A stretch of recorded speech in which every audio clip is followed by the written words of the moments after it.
Vamos seguindo, né? Porque agora a gente vai trocar de assunto e vamos falar sobre agronegócio, né? Porque o presidente Donald Trump afirmou que irá impor tarifa de 25% a países que, parceiros, fazem negócios com o Irã. E o Brasil é um desses, né? Que exporta e importa produtos do país persa. Vamos entender melhor isso com quem entende desse assunto, né? Um dos homens, daqueles homens fortes que fizeram parte de muita evolução do nosso agronegócio, do nosso campo. Evaristo de Miranda, ex-pesquisador da Embrapa, já está com a gente. Professor Evaristo de Miranda, muito boa tarde ao senhor, tudo bem? Boa tarde, Nelson. Boa tarde a quem está nos assistindo. Ah, que ótimo. O senhor sabe que eu falava agora há pouco com o professor Sidney Leite, professor de Relações Internacionais, ele tocou num assunto interessante ali, que é o seguinte, bom, muito bem. Então a gente está com esse problema com o Irã, a gente exporta para o Irã, não chega nem a 1% da nossa importação, mas é um dos maiores compradores de milho do nosso país. E, ao mesmo tempo a gente importa fertilizantes e adubo daquele país, ou seja, a gente pode também impactar aqui o nosso país, o nosso campo. Enfim, nós estamos numa sinuca de bico ou segue o jogo? Olha, primeiro nós temos que aguardar a publicação mesmo dessa decisão, né? Nós não temos ainda como isso vai se efetivar por parte dos Estados Unidos. Só esse anúncio, mas não houve ainda, vamos dizer, o documento que vai mostrar como a coisa vai acontecer. Então, o que nós estamos falando aqui é um pouco especulativo, porque não sabemos ainda. Agora, veja bem, nós temos que ter a seguinte noção. Você mesmo disse, o Brasil, ele exporta para o Irã 2,9 bilhões de dólares. É menos de 1% das nossas exportações. Mas para os Estados Unidos, ele exporta mais de 10% das suas exportações, certo? Esse ano foram 34 bilhões de dólares e ainda houve uma redução de 6% por causa justamente da questão lá das tarifas, né? Então, a sinuca é muito simples, né? Você tem que escolher entre menos de 1% ou mais de 10%, né? É claro que a nossa balança é muito desequilibrada com o Irã, porque nós exportamos quase 3 bilhões de dólares e só compramos do Irã 85 milhões de dólares, e dos quais quase 80% é importação de ureia, né? Eu acho que essa importação de ureia o Brasil tem como resolver sem muita dificuldade.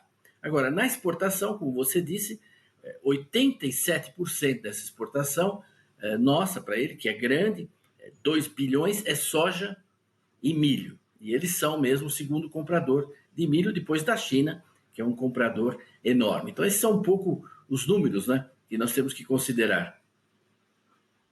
Não é uma situação simples essa, mas de qualquer forma é um cliente, né? É um parceiro que a gente tem ali. E aí outra coisa que eu vejo, até falava mais cedo sobre essa situação, né? Quando você taxa um país que fornece produtos para você, você também penaliza a tua própria população que consome esses produtos. Será que os Estados Unidos, obviamente que isso é uma decisão ainda que não foi, como o senhor disse, lavrada, né? Não tá no papel ainda, Não.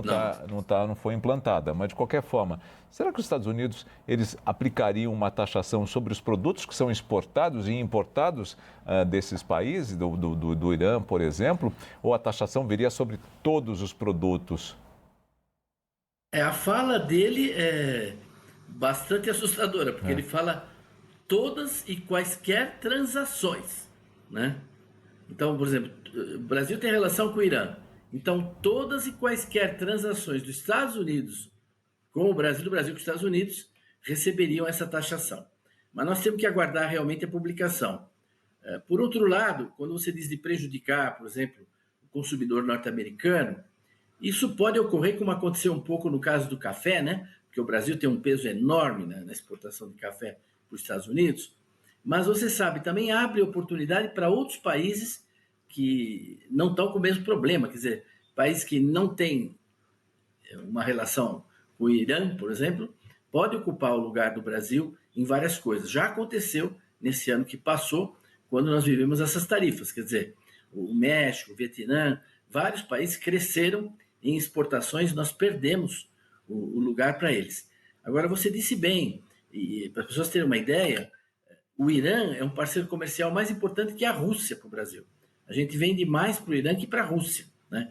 Mais para o Irã que para a África do Sul, que para a Suíça. Então, ele é o 31º destino das exportações brasileiras e é o 5º destino lá no Oriente Médio, né? Tá vendo?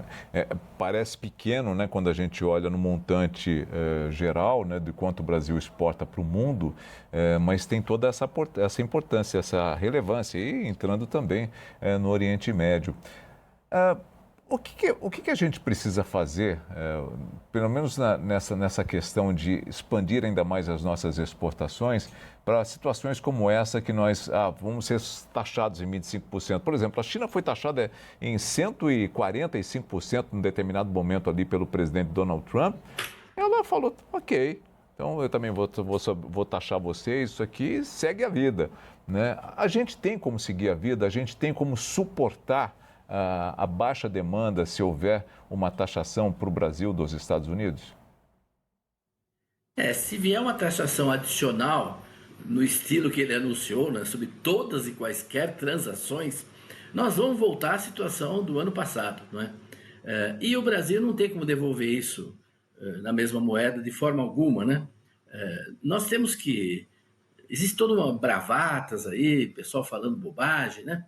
O Brasil é uma pequena economia, não é? Se olhar, comparado com os Estados Unidos, né?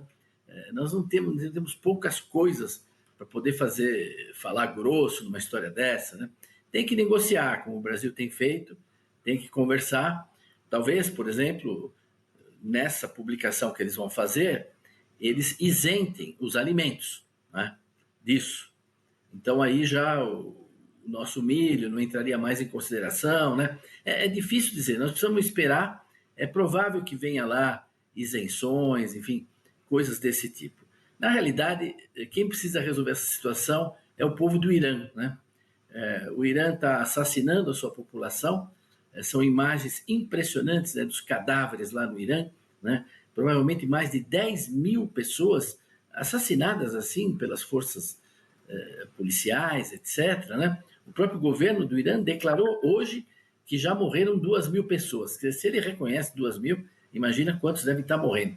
Quer dizer, um regime também que está marginalizado, é um pouco parecido com a situação da Venezuela, né? Agora, no Irã, você é vizinho da Rússia, a Rússia tem grandes interesses no Irã, a China tem grandes interesses no Irã, é muito diferente do caso da Venezuela, né?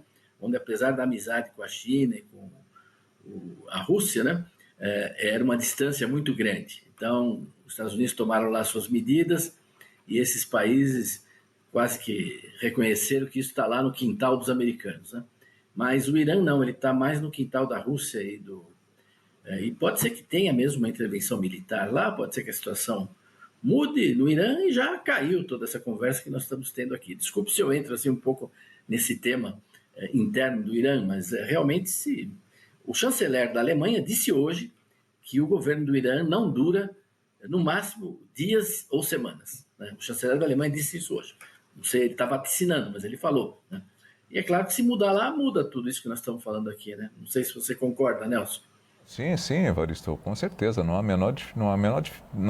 a menor dúvida em relação a isso. Como eu também não tenho convicção, mas assim, me passa pela cabeça que em breve esse governo cai, porque a movimentação popular é muito grande, mesmo com toda essa quantidade de mortos, as pessoas não saem da rua, né, o que fomenta. E aí, o que também eu não tenho como deixar de entender ou de compreender é de que não há, no meu entender, os Estados Unidos, como foi na Venezuela, eles conversam com a Rússia, eles conversam com a China antes de tomar qualquer atitude dessas. Ou seja, quando vieram para a Venezuela, eles vieram com a certeza de que poderiam fazer, porque não seriam retalhados por esses dois países que são parceiros, eram parceiros da Venezuela e continuam sendo, não sei como está a situação lá hoje. Eu tenho a impressão que no Irã não vai se modificar também, professor. Eu acho que lá também os Estados Unidos conversam com a Rússia, conversam com a China, falam, gente, a gente precisa tirar esse governo de lá, depois a gente distribui essa conversa, e quem vai tomar conta daquela situação, mas não dá para ficar como está. Não sei, pensando aqui no lado humanitário. Eu acho que você tem razão, por aí também, e também com Israel, né? Porque Israel hoje é vamos dizer, o braço operacional mais próximo verdade. e efetivo militar sobre o Irã. Eu acho que Israel e Estados Unidos, até poucos dias atrás, eles evitaram qualquer intervenção porque podia ser utilizada como uma forma de galvanizar o nacionalismo interno, o país está sendo agredido, etc. e tal, né? Então, não seria muito produtivo, né? Uma coisa desse tipo, né? Destruir as bases da Guarda Republicana, ou sei lá, coisa desse tipo, né? Mas agora, eu acho que isso aí está mudando, né? Está tendo um diálogo grande até dos americanos com esses insurgentes, com esses... É difícil, é uma situação que nós temos que acompanhar. O Irã é um país muito grande, né? Ao contrário dos outros vizinhos. O Irã tem capacidade militar para atingir países ali do Golfo, o próprio estreito pode ser fechado, enfim, isso pode ter implicações sobre o petróleo, sobre muitas coisas, né? Então, uma complexidade que acho que todo mundo, se a gente aqui já se assusta e espera que se tenha cuidado, como você disse, pode ter certeza que está tendo muita conversa. Um pouco preocupante é o Donald Trump anunciar, faz cerca de uma hora, né, que ele interrompeu o diálogo com as autoridades do Irã, né? Porque até ontem eles estavam dizendo, as autoridades do Irã falam uma coisa em público, mas conosco eles estão tendo outra conversa. Isso eles repetiram várias vezes. Mas agora ele disse que parou de conversar, né?